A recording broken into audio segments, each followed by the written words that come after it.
Hello, this is John from caveofprogramming.com. In this tutorial, we're going to take a look at references in C++. I think it's probably going to take us a couple of tutorials at least to properly get through this, but we'll start here. So let's say we've got an integer here, let's say int value 1, and we set it equal to maybe 8. Let's create an int value 2 and set that equal to value 1. And let's change value 2 to 10. So we've got two integers here, value 1 set equal to 8, value 2 which is set equal to whatever was in value 1 at this point, and then we've changed value 2 to have a 10 in it. And let's do some couts here. Let's say value 1 and value 1, and let's also output value 2. So this is going to be hopefully what you expect. So if we run this, we've got value 1 is 8, which it always has been, and value 2, it started out as 8 at this point, but now we set it equal to 10, and that doesn't change value 1. But look what happens if we type a ampersand in front of value 2. Now this is nothing to do with pointers. If you work through my previous tutorials, you remember that we use ampersands to get the address of variables. This is a different usage altogether. Let's run this. And what we find is that by changing value 2, we've now changed value 1 as well. The reason for that is when you declare a variable and set it equal to something else, and the variable name has got an ampersand just in front of it, well, you can also put the ampersand with the type like that. That's just an alternate syntax that still works. Let's just run this. But I usually prefer to put it directly before the variable. This is called a reference variable.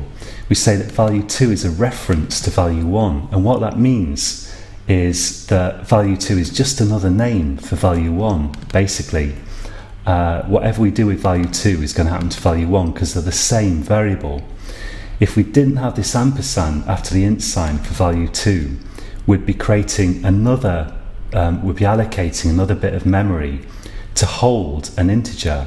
But when we put that ampersand there, we create a reference, and this reference can't hold a new integer. It can only act as a synonym for an existing variable. So we could do this with strings or doubles or whatever you like, absolutely anything.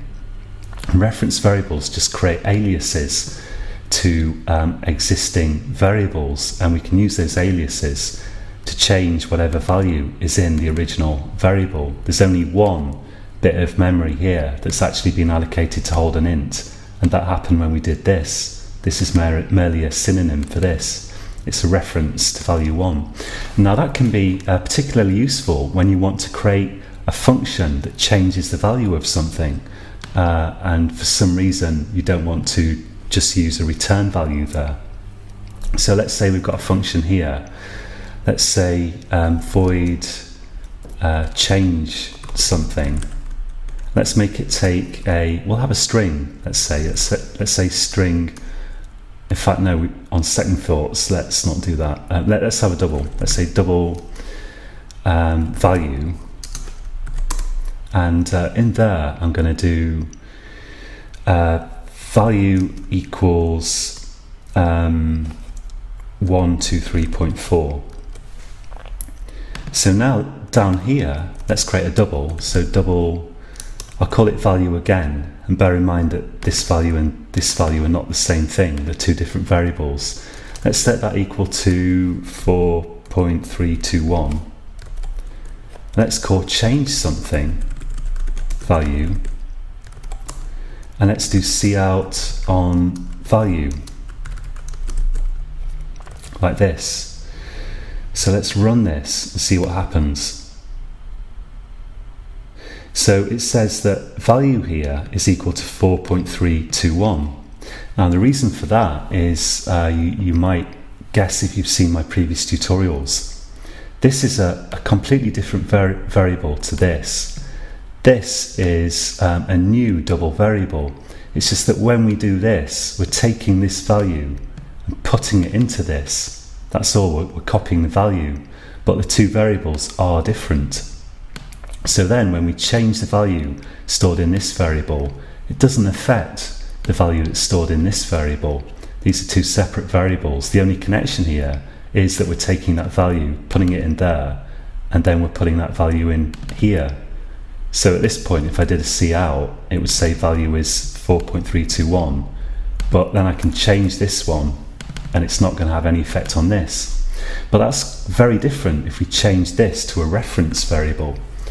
So now if I run the program, and you see this says 4.321 down here, which matches this, but now if I run this program, it's 123.4, which is the value that we assigned it in this function. And that's because now this isn't a new double variable, it's only a reference to an existing variable, and it becomes a reference to this variable here when we pass it in here.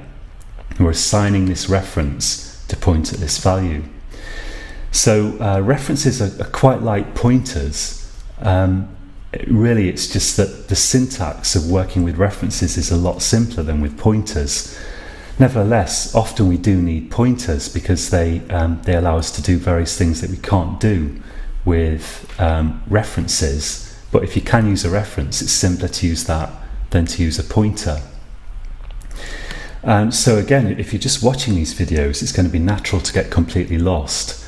But I'd recommend practicing this. So declare a reference variable like this and check that you can use the reference to change the original variable.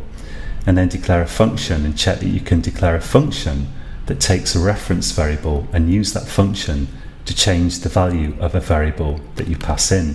Just have a go at that and see what happens. And as I've said before, you can't expect to feel completely comfortable with this, even if you do these exercises. But later on, we're going to write some complete programs. And after that, or even now, certainly, if you try to write your own programs, that's when you will become comfortable with the syntax. Ultimately, there's no substitute for trying to invent your own programs. But of course, when you only know minimal syntax, it's difficult to do that. But the sooner you start writing your own stuff, just making stuff up, inventing stuff and writing it, the sooner you'll start to become comfortable with this stuff, which at first seems very complicated and confusing. We'll leave it there for this tutorial, and until next time, happy coding.